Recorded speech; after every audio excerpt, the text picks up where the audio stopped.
Dis-nous, est-ce vrai ou bien est-ce encore une histoire née sous le vin de palme? Ladji baissa la tête, cherchant ses mots.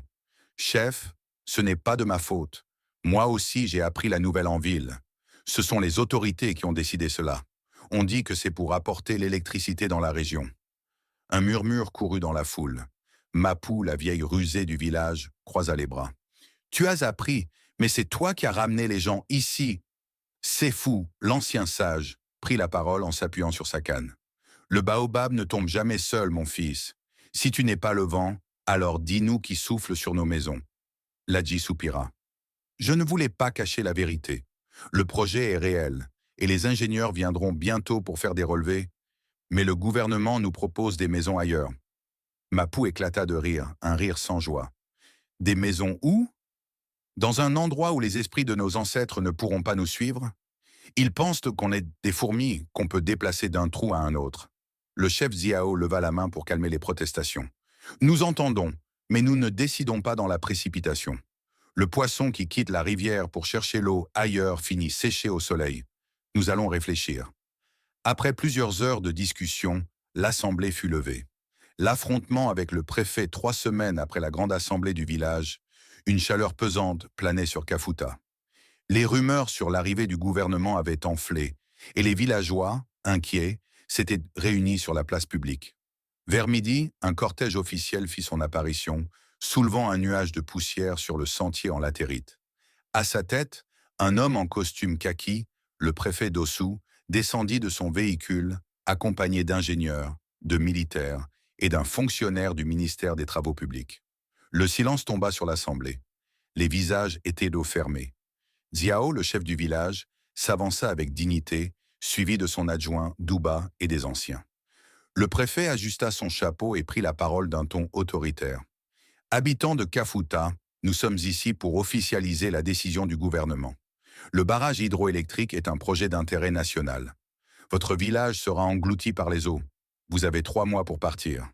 Un murmure d'indignation parcourut la foule. Mapou, la vieille au franc-parler, croisa les bras. Ah bon? Et nous, on devient quoi? Des poissons? Le préfet, visiblement agacé, continua. Chaque famille recevra une maison dans un autre village avec une compensation. C'est fou, l'ancien sage, s'appuya sur sa canne et répondit calmement. Monsieur le préfet, quand un arbre est déraciné, il ne repousse plus jamais pareil. Comment pouvez-vous nous demander de partir sans même nous demander notre avis?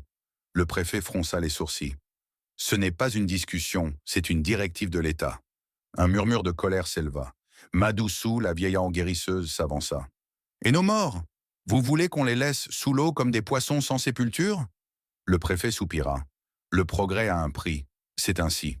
Le chef Ziao, imperturbable, leva la main pour calmer les esprits et prit la parole d'un ton posé. Monsieur le préfet, un homme ne quitte pas sa maison comme un voleur qui fuit la nuit. Vous demandez à un village de disparaître. Mais savez-vous seulement ce que représente cette terre pour nous? Le préfet croisa les bras. Vous voulez vous opposer à l'État? Ziao le fixa droit dans les yeux. Nous voulons que notre voix soit entendue. Un fleuve ne change pas son cours juste parce qu'on lui ordonne. Douba, l'adjoint du chef, renchérit. Nous n'accepterons pas d'être chassés comme des bêtes.